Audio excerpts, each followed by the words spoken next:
Hey guys, this video is to show you about the fillet tool here in Inventor.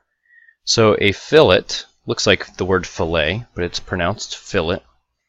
In engineering is a tool that rounds over an edge. It can be an interior or an exterior edge. As we're modeling 3D parts and you get sharp edges, it's one of the features you could use to modify the edge. So let's go ahead and create a fillet real quick so you can see. It's going to ask me to select edges. As I hover, I can see different edges that are highlighting, and I can set a radius, a size. Right now it's on 1/4 inch. I'm in inches, so 0.25, 1/4 inch. And I'll just go with the big block here on the outside. I'll show you how I can select an edge, and it just applies. It's giving me a preview of how it's rounding it over. Okay, and I'll hit OK. And it closes and it creates a fillet over in the browser, so the history I can see that I created that. Now if I had wanted to do more fillets, let's say all of the same size, I could grab the tool again and I could repeat and do this one at a time, but that's not really a good idea. What you'd like to do is choose all the, how about I get all these verticals in here so you can see me doing an interior feature. What I wanted to show you is that my browser now has created a second fillet. Okay, this second one, fillet 2, it's not going to create one per edge, but per group of edges as you open the tool and apply those. Okay, if you initiate kind of new fillets being created.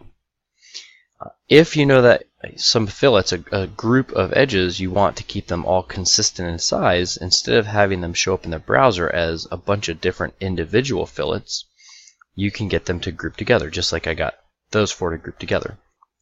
So just make sure that you choose all the different edges you want. Plus, if you ever decide that you want to modify the size of that group, okay, I can just come back to the browser, I can right click, and I can edit that feature.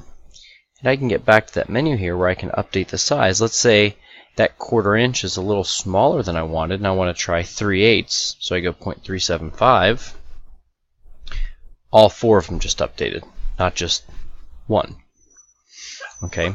Now, had this one also, I wanted that one to be in that group, I've got to now go to modify that one by itself. So I'm going to right click on that and delete it and show you kind of another way. If you accidentally realize you left some edges off that you wanted to be included, you can always come back here, you can right click and edit the feature. Just like I can update the radius, I can now add edges to that kind of family of fillets. So I could go ahead and add all of these top edges if I want all of those to be rounded over as well. Okay, now what I've just done in the last couple minutes is I've used the fillet tool while in 3D mode. Okay, I'm using that tool on 3D features, but I can also use it in sketch mode. So let's say I want to duplicate this kind of extrusion there, that extrude cut down into the material, and I want those rounded corners. So I might start a new sketch on this face, use the rectangle tool. We're not going to worry about dimensions necessarily, just for the sake of time.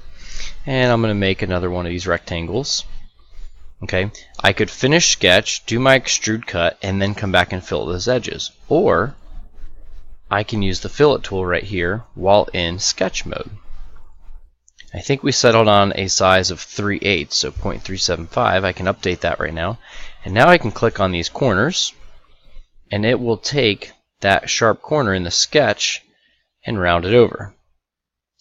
You can do this by trying to choose the corner like that. I'm just hovering right now, I haven't clicked anything.